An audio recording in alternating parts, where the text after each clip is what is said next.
Hello ladies and gentlemen, welcome to another perfume review video. My name is Naz. This is my channel, the King of Hidden Gems. I try to bring to your attention fragrances are usually very good value for money. They smell good.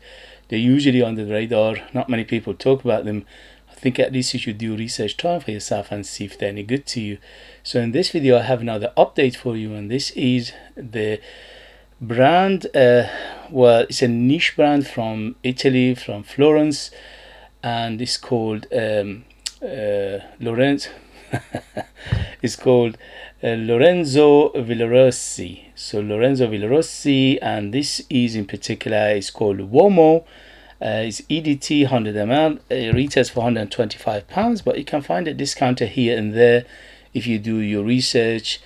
If you're interested, go Google it, see if it comes up in your area and how much it goes for. But in United Kingdom you can find it around £70–80 easy. So for that price, this is an absolutely amazing fragrance. First thing first, in terms of presentation, although the box is quite simple, but it does the job perfectly, which is protecting the bottle, and the bottle itself is gorgeous. It's got this deep blue color to it, which is amazing. The quality of the glass is very good. The cap is okay, and the atomizer is very good. So presentation was very nice, very classy, a little bit on the sophisticated side of things, and in the same time quite minimalistic and simplistic, which is what we like in the perfume world, because what's inside the perfume is the most important thing. The rest of it is just a gimmick basically. So this one came out in 1993, so he's Mr. Lorenzo Villoresi himself trained as a perfumer, and his training is a classical training of perfumery, and it shows in here. It shows very well that he's classically trained.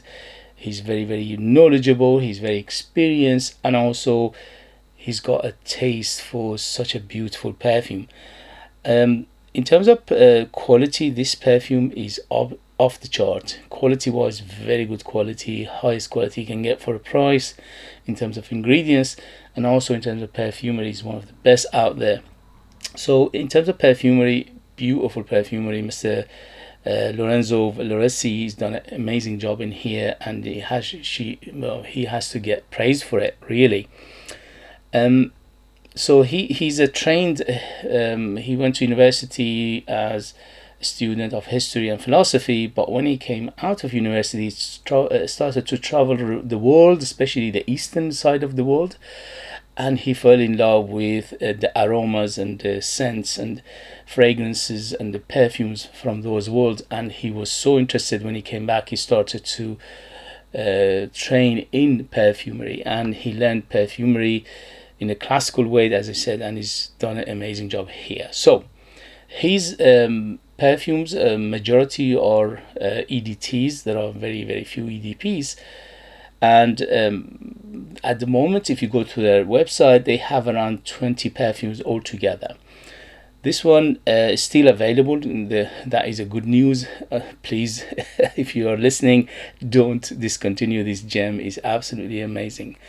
So in terms of performance, is moderate. So it's moderate to maybe a little bit better than moderate in terms of longevity.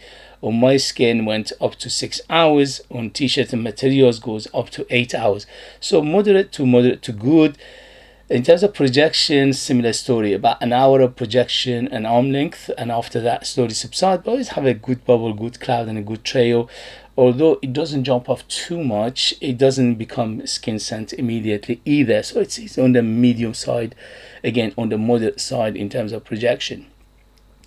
So that's not a bad thing, but I wish it lasted longer and it was projecting better. But for the price, for the perfumery, for the ingredients, for the smell, for the absolutely superbly gorgeous fragrance like this, it's okay. I don't mind, because at least I'm getting the smell of this beautiful perfume.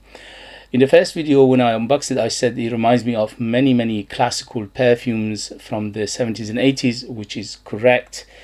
The closest one although not a one-to-one, not a copy, not a inspired or anything like that, because the perfumer here has done an amazing job. He's doing a beautiful work here, so he's not going to copy anybody. He's a proud man. He's a very proud perfumer, so forget about copying and things like that. But because the perfume is in a category of perfumes, is in a genre of perfume that reminds me of these perfumes, I'm just putting you in the right direction. So it's not a copy, it's not a one-to-one, it's not a 100%, and I'm not going to give you percentage because it depends on the nose, it depends on the skin, it depends on all these things to get how much similarity you're getting.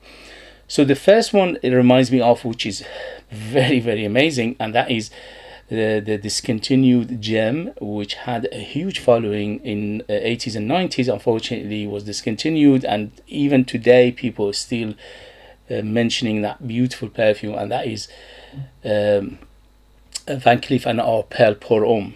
I reviewed it myself, and that one is one of the most beautiful perfume you ever smelled, although it's not everybody's cup of tea, and also is on the classical side of things.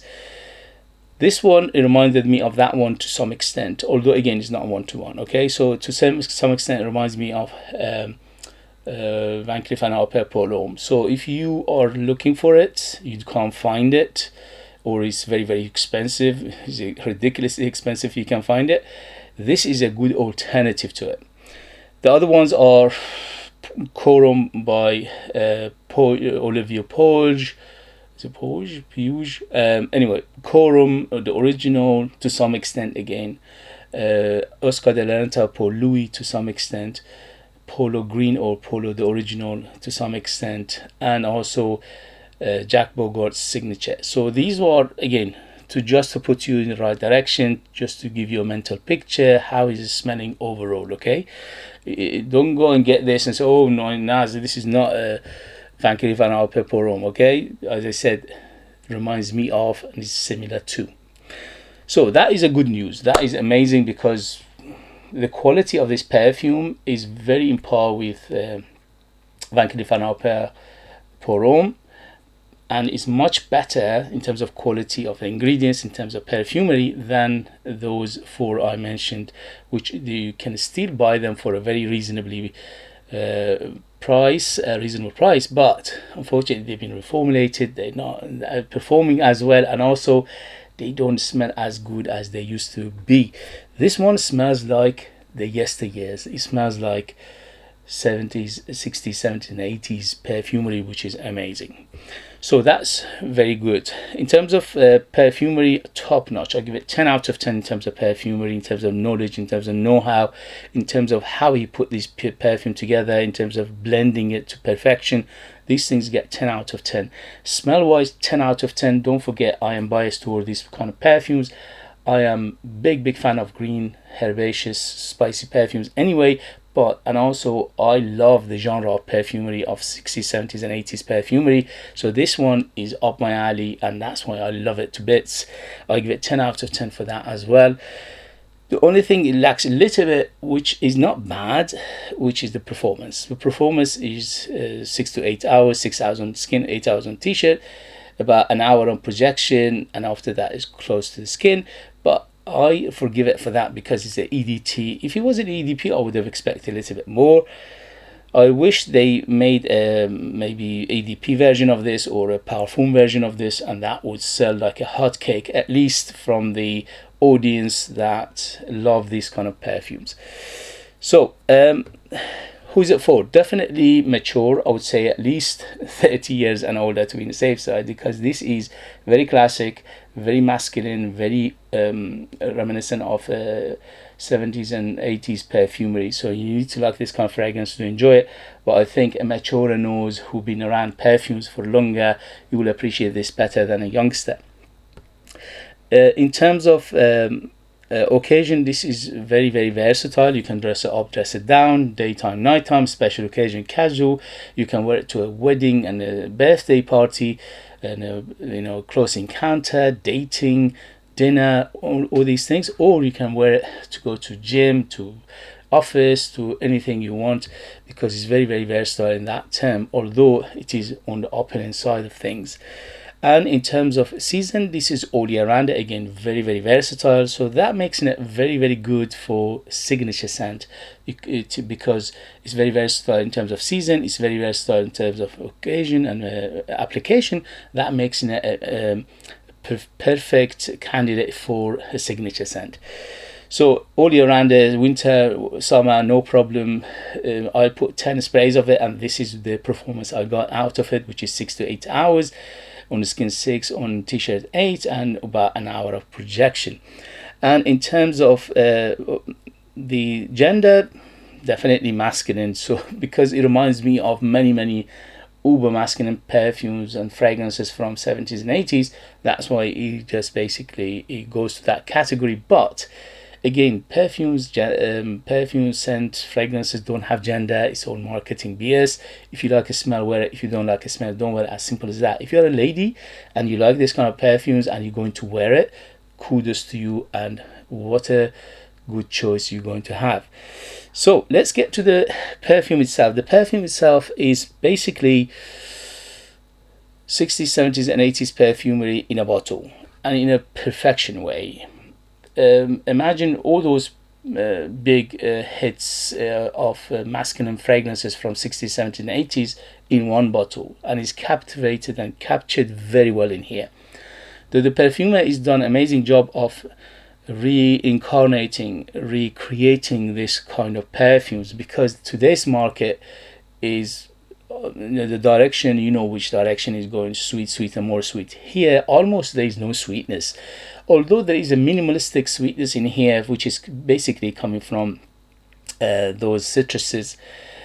There is a bitter note in here as well, because you know there are so many herbs and spices that give it a little bit of bitterness. So this is completely different from whatever you're smelling today in the market, and that's making it stands out, because majority of the perfumes out there are very, very sweet, and this one is absolutely not sweet. Not only not sweet, it's a bit bitter. So that's why giving it that sweet and not sweet, sour, little bit of bitterness, little bit of that herbaceous, spicy feel to it, which is amazing. That is not trendy, what shall we say, but in a way it makes it unique, it makes it stands out, and that's why I think if you wear this, probably most likely people will it will garner your attention.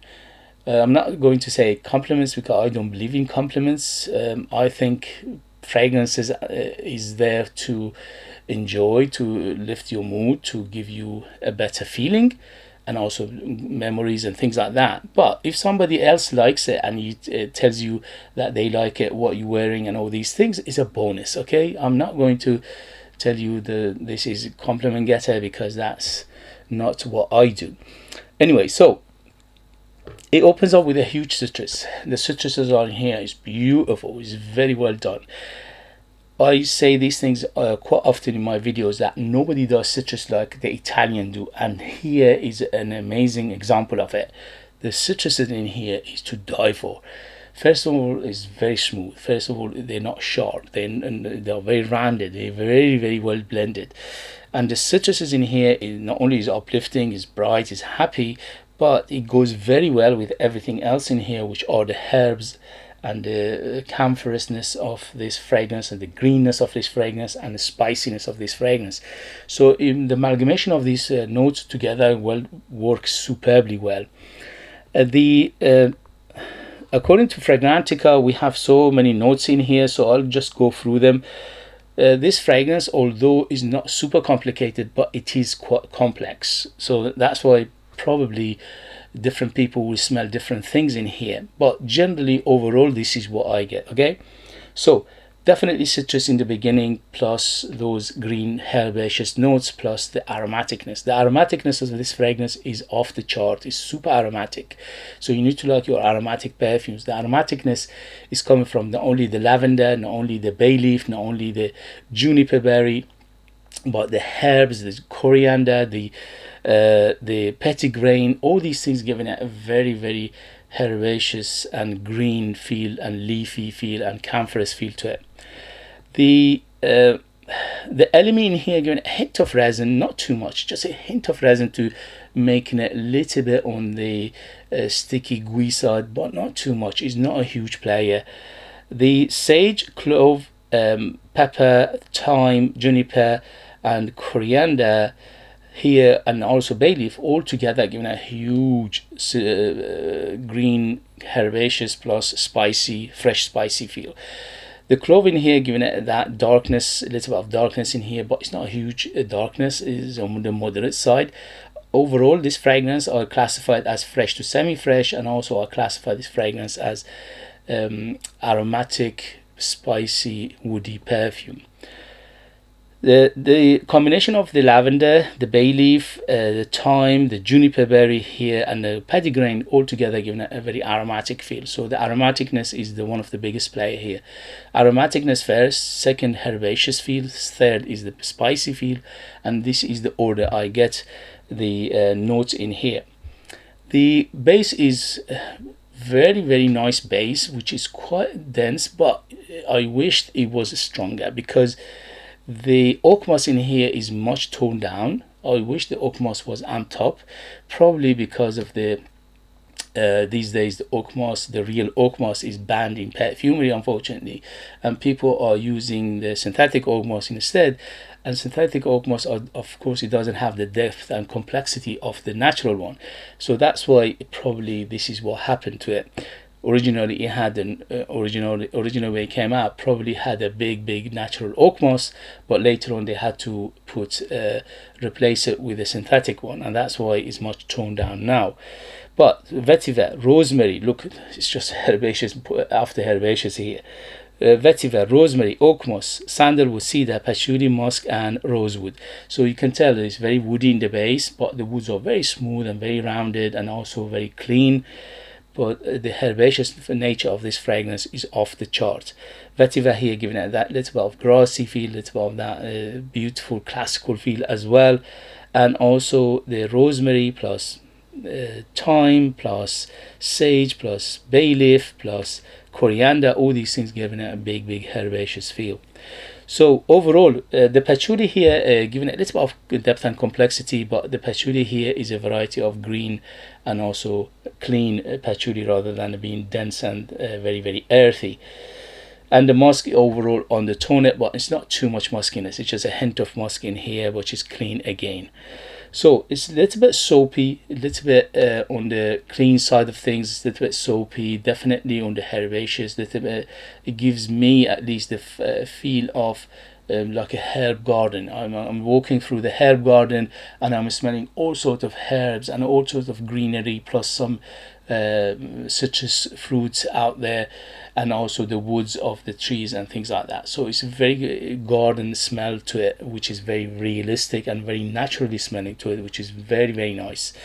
So very aromatic, fresh spicy, deep spiciness, warm spiciness, very citrusy in the beginning, very woody in the base, which is combination of cedar sandalwood plus the rosewood.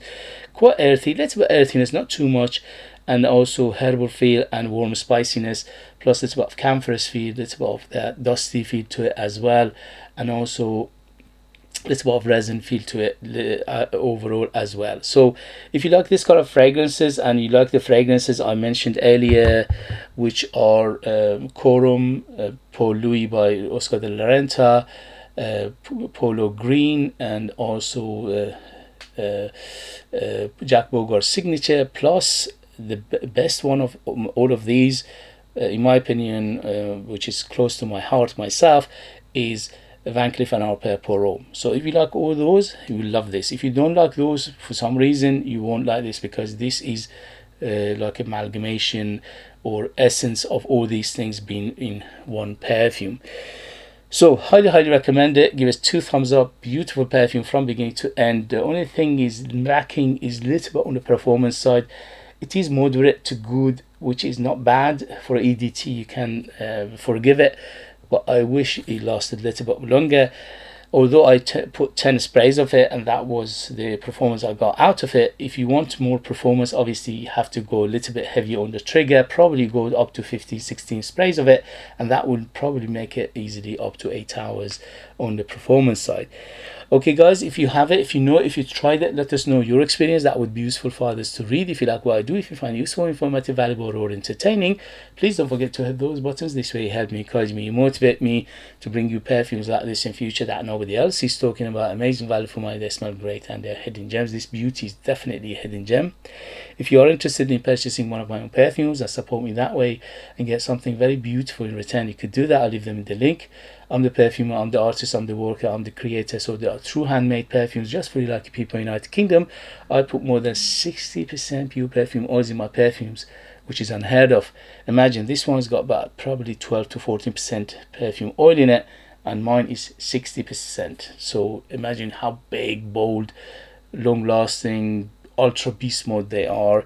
And also they are very beautiful, they are very artistic, unique, they are like time capsule. They take it to different places, different time, and they are super beautiful, if I say myself. Also other reviews reviewed my perfumes, you can go and check them out if you're interested. Thank you very much as always for watching. Thank you very much for your love and support, and I see you later.